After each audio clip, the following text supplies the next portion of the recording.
마태복음 14장 28절에서 33절 우리 천천히 말씀을 교독해서 말씀을 봉독하시겠습니다. 베드로가 대답하여 가로되 주여 만일 주시어든 나를 명하사 물 위로 오라 하소서 한데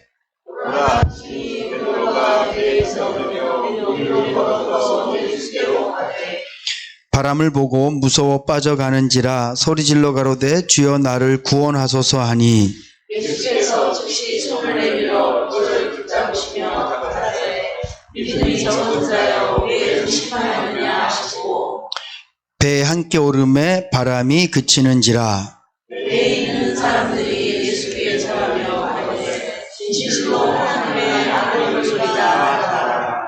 아멘. 오늘 그 말씀이 하나님을 의심하지 말자라는 제목으로 말씀을 나누려고 그러는데요. 아까 예배 전에 우리 권사님들께서 제가 지난번에 한번 제가 이렇게 요즘 간증들을 많이, 제가 원래 간증 잘 안 보거든요. 안 듣고 일부러 안 하는 건 아닌데 그냥 내가 만난 하나님으로 제가 이렇게 좀 충분하다고 생각을 해서 다른 분들 간증 이렇게 잘 이렇게 또 좀 별로 그렇게 막 그런 걸 좋아하지 않아서, 그러다가 요즘 제가 이렇게 운전을 많이 하게 되면서 차에서 찬송도 자꾸 들으니까 이렇게 좀 물론 좋기도 하지만 좀 다른 게 없을까, 그래서 제가 이제 차에서 운전하면서 이렇게 간증들을 듣는데 그 새롭게 하소서 나오는 간증들, 그 다음에 뭐 다니엘 기도에 나오는 간증들이 좋은 게 많더라고요. 되게 은혜가, 제가 은혜가 많이 돼도 도전도 되고 그래서 한번 말씀드렸었는데, 그때 정선희 집사님 다니엘 기도에 나온 간증이 되게 저는 좋더라고요. 그래서 한번 말씀드렸는데 좀 보자 이래 말씀하셔서 제가 설교 짧게 하고, 간증도 또 통해서 우리가 또 되게 신앙에 도움이 될 수 있고, 특별히 정선희 집사님 우리 잘 알다시피 큰 어려움들을 많이 겪었던 분이신데 아무튼 한번 잠깐 보는 시간 갖도록 하겠습니다. 시간이 얘가 거의 1시간 정도 되거든요. 그러니까 그렇게 마음 가지시고 보시고 저는 설교를 짧게 하도록 하겠습니다. 하나님을 우리가 자꾸 의심하는 이유, 뭐 의심이라는 게 하나님은 안 계셔 이런 의심이 아니라 하나님은 능력이 없어 이런 의심이 아니라, 오늘 베드로가 예수님을 바라보고 물 위를 걷다가 풍랑을 바라보고 물속에 빠졌는데 주님이 뭐라고 말씀하세요? 믿음이 적은 자여 뭐 했다고요? 의심했냐 이렇게 말씀하시는 거예요. 그러니까 우리가 인생을 살다 보면 정말 의심할 때가 참 많아요. 이게 의심이라는 게 어떤 의미냐 하면 내 마음속에 하나님께서 나와 함께 계시나? 하나님 나를 정말 사랑하시나? 오늘 본문 말씀에 나오는 베드로 같은 경우는 풍랑이 이렇게 치는데 내가 계속 물 위를 걸어갈 수 있을까라는 그런 물음표를 가진 거죠. 우리도 인생을 살다 보면 그런 의심이 들 때가 많아요. 그러면 왜 의심이 드느냐? 왜 의심이 들까요? 왜 의심이 드냐 하면 예수님은 그대로세요. 그렇죠? 우리가 믿는 하나님은 그대로세요. 물 위를 걸어오신 예수님, 전능하신 하나님이 우리 아버지신 줄로 믿습니다. 아멘. 그리고 우리가 그분을 딱 바라봐요. 마치 베드로가 유령인 줄 알았는데 당신이 예수님이래. 그러니까 베드로가 정말 예수님입니까? 나 예수님이야. 그때 베드로가 믿음이 확 생겼어요. 그 뭐라고 얘기합니까? 정말 당신이 주님이라면 나도 물 위를 걷게 해주세요. 오라고 말씀하세요. 우리가 설교를 들으면 믿음이 막 생기잖아요. 저도 제가 제일 힘이 생기겠죠. 저는 설교를 한 편 하면 거의 그 설교를 일주일 동안 계속 생각하고 설교하고 또 설교 끝나고 난 다음에 계속 생각하거든요. 왜냐하면 저에게 하신 말씀이시니까. 그래서 말씀을 생각하면 막 용기가 나고 어떻게 한번 해야지 이런 마음이 막 생겨요. 오늘 베드로도 예수님을 딱 보고 정말 예수님이세요? 물 위를 걸어온 게 당신이라고?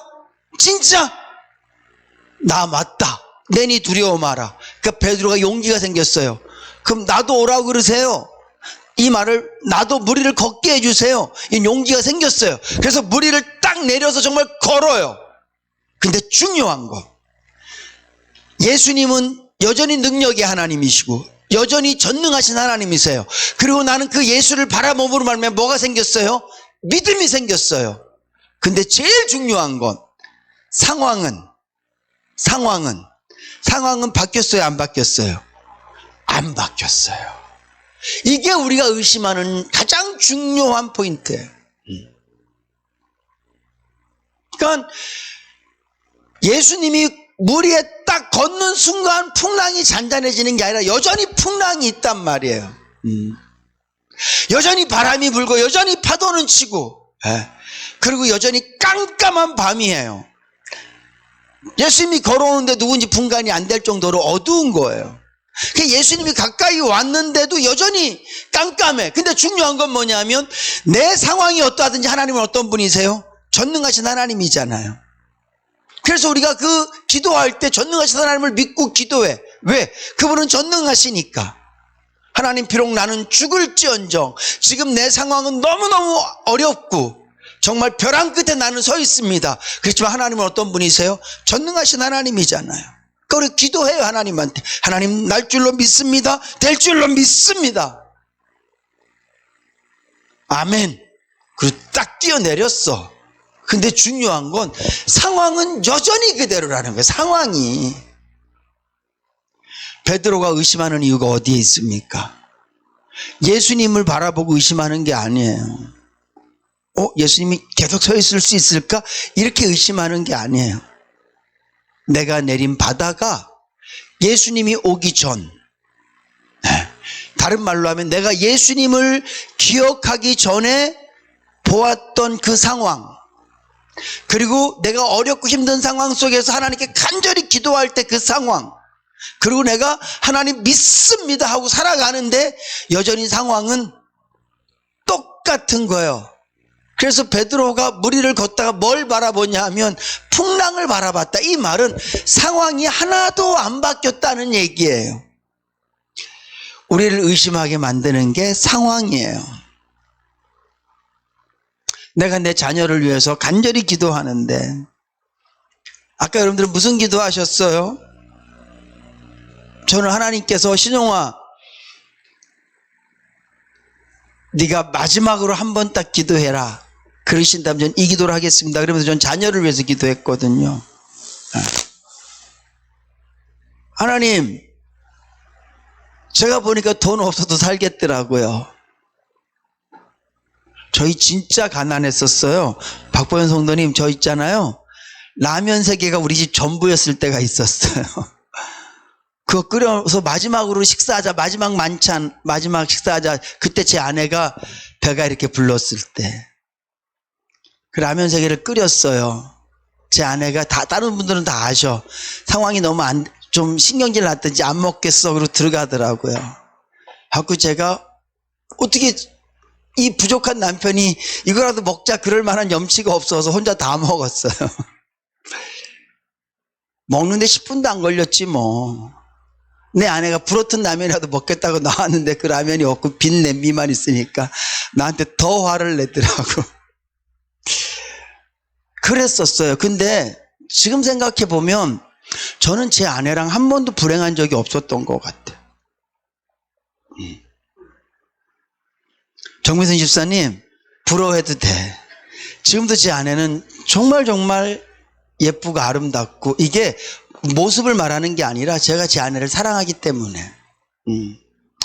제가 보니까 돈 없어도 살겠고요, 아무것도 없어도 그냥 저는 모르겠어요. 제 아내한테 가끔 이런 얘기하면 이놈의 인간아 너만 좋았지 저한테는. 저는 한 번도 힘들다고 생각한 적이 없으니까 살아왔거든요.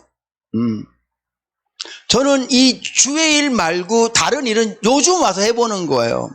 저는 신학교 다닐 때 얼마나 젊고 건강했지만 저는 아무것도 안 했어요. 아내가 여보 돈 떨어졌는데 나가서 일 좀 해. 안 해. 난 주님이 주시면 먹고 안 주시면 안 먹을 거야. 그저 일 안 해. 요즘 제가 처음으로 신학교 가고 난 다음에 요즘 처음으로 1년 반 동안 세상 일을 해보는 것도 난 주님을 위해서 하는 거지만, 근데 중요한 건 저는 단 한순간도 행복하지 않았던 적이 없었던 것 같아요. 그래서 생각해 보면 우리 아이들에게도 다른 게 필요한 게 아니라 믿음이구나. 믿음이구나. 내가 이 친구들한테 재산은 못 물려주고, 응? 내가 이 친구들한테 뭐 번듯한 걸 못 줄지 모르지만 이 딸들과 이 친구들이 믿음만 가지면 거뜬히 살겠구나. 그런 마음이 저에게 들어서 제가 그 기도했거든요. 하나님 저에게 마지막 한마디 기도하시라면 우리 딸들에게 믿음 주세요. 특별히 그 큰 놈한테 하나님 좀. 제가 그 기도했어요. 제 아내를 위해서도 기도하지 않았고 저를 위해서도 기도하지 않았어요. 근데 이렇게 기도했어요. 제 마음속에 막 하나님 하시겠지. 근데 상황이 안 변해. 이놈의 딸들은 더 예를 들면 더 엇나갈 수도 있고 내가 기대했던 대로 더 안 할 수도 있고 또 그럴 수 있어요. 그럴 때 우리가 뭐예요? 의심한다고요. 사랑하는 성도 여러분, 주님이 말씀하시는 거예요. 믿음이 적은 자여 왜 의심하였느냐. 여러분 의심하지 마십시기 바랍니다. 왜냐하면 베드로가 원한 게 뭐예요? 예수를 바라보고 무리를 걷는 거지 상황이 바뀌는 게 아니었다고.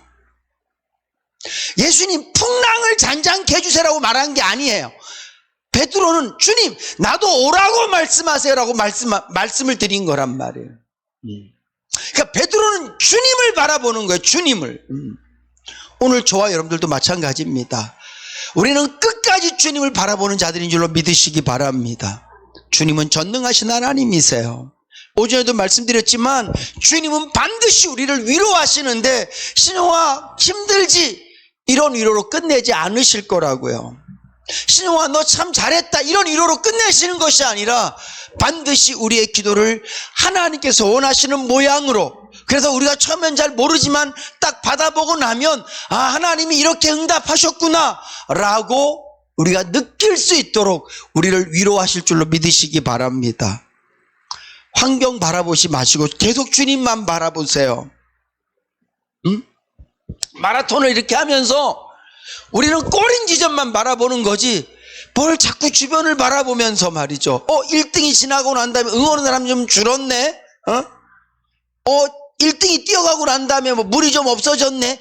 그런 거 신경 쓰지 말고 그냥 꼬린 지점만 바라보고 끝까지 달려가는 것이 마라토너인 것처럼 오늘 저와 여러분들도 기도했다면, 하나님께서 여러분들의 마음을 아뢰어 드렸다면 상황 보지 마세요. 하나님 내 남편이 바뀌길 원합니다. 그래서 자꾸 남편 바라보지 마시고 하나님 바라보세요. 아멘. 제가 자녀가 더 좀 성숙해질 바라는 마음으로 스라 바라보고 하나만 바라보고 막 이러면서 하나님이 언제 응답하시나 그러면 실망 안 되니까요. 그냥 기도하고 계속 하나님만 바라보고 기도만 하는 거야. 하나님 알아서 하세요. 나 하나님만 바라볼 거예요. 예. 여러분들 어려운 상황들이 있습니까? 그거는 그냥 기도했어요. 그러면 그 상황 바라보면서 이게 언제 바뀌나 그러지 마시고요. 능력이 하나님 전능하신 하나님만 바라보세요. 그러면 실망이 없어져. 왜냐하면 제 경험상 하나님은 계속 공급하세요. 바라볼 수 있는 힘을 공급하세요. 견딜 수 있는 힘을 공급하시고요. 결국은 하나님의 뜻이 이루어질 줄로 믿으시기 바랍니다. 저는 우리 인내교회 성도님들이 실망하지 않으실 수 있기를. 무엇이 없어서 실망해요? 믿음이 없어서. 믿음은 뭐예요? 주님을 바라보는 힘이거든요. 그래서 기도하고 난 다음에 여러분들이 하나님께 소원을 말해드리고 난 다음에 상황 바라보지 마시고요. 언제 되나 이게 손꼽아 기다리지 마시고 그냥 끝까지 계속 하나님만 바라보세요. 그러면 우리가 실망치 않고 계속해서 걸어가고 결국은 주님이 배에 타시니까 풍랑도 잔잔해졌잖아요. 하나님께서 이루실 일들이 우리 삶 가운데 많으신 줄로 믿으시기 바랍니다. 혹시 여러분들 상황이 많이 어지러워져 있다면 하나님이 나에게 손대실 때가 참 많으시겠구나. 깨끗이 정리된 집은 엄마가 들어가서 치울 게 별로 없지만 좀 많이 어지러져 있는 집, 애들이 막 이렇게 막 많이 어지러 놓은 집은 엄마가 살 일이 많아요. 결국 시간 지나면 안 어질러진 집이나 어질렀던 집이나 똑같아져요. 왜? 엄마가 손을 대니까. 하나님이 손대실 것이기 때문에 결국은 다 주의 은혜 가운데 우리가 구하게 될 줄로 믿습니다. 실망하지 마시고요. 끝까지 믿음 갖고 주님 바라보실 수 있기를 주님의 이름으로 축복합니다. 같이 한번 기도하시겠습니다. 하나님, 그렇습니다. 베드로처럼 변하지 않은 바다 환경을 바라보고 의심하는 자들이 아니라 끝까지 주님 바라보고 믿음 지킬 수 있는 저희들 다 되게 하여 주시옵소서. 예수님의 이름으로 기도드립니다. 아멘.